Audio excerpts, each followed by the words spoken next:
Pen Gujarat અઢળક વરસાદ પડ્યો છે. જૂનાગઢની અંદર આપણે જે રીતે ગાડીઓ એકની ઉપર એક સ્ટેક થઈ ગયેલી જોઈ જ્યારે પાણી ઉતરી ગયું પછી, અથવા તો અમદાવાદમાં આપણને લાસ્ટ યર એવો અનુભવ થયેલો કે આખું બેઝમેન્ટ આનંદનગરમાં પાણીમાં ડૂબી ગયેલું અને પછી નીચે ગાડીઓ બચેલી, એની અંદર કેટલો બધો કાંપ હતો.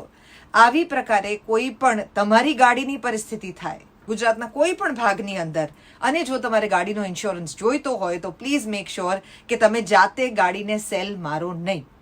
જો તમે સેલ માર્યો ને એન્જિન બેસી ગયું તો એના પછી તમારી પાસે ઇન્સ્યોરન્સવાળા સાથે વાત કરવા માટે કાંઈ બચશે નહીં. એ તમારી કોઈ દલીલો નહીં સાંભળે.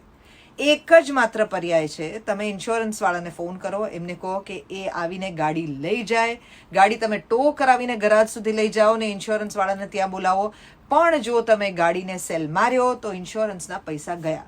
આ બહુ અગત્યની વાત છે કે જે લોકોને નથી ખબર, અથવા તો જેને ખબર છે એ બીજા લોકો સાથે આ વાત શેર નથી કરતા. એને કારણે થઈને અનેક લોકોને ઇન્સ્યોરન્સ મેળવવામાં પ્રોબ્લેમ થાય છે. So, during the rains, if your car is stuck anywhere because of water logging, તો પ્લીઝ જાતે ગાડીને સેલ મારવાનો નહીં.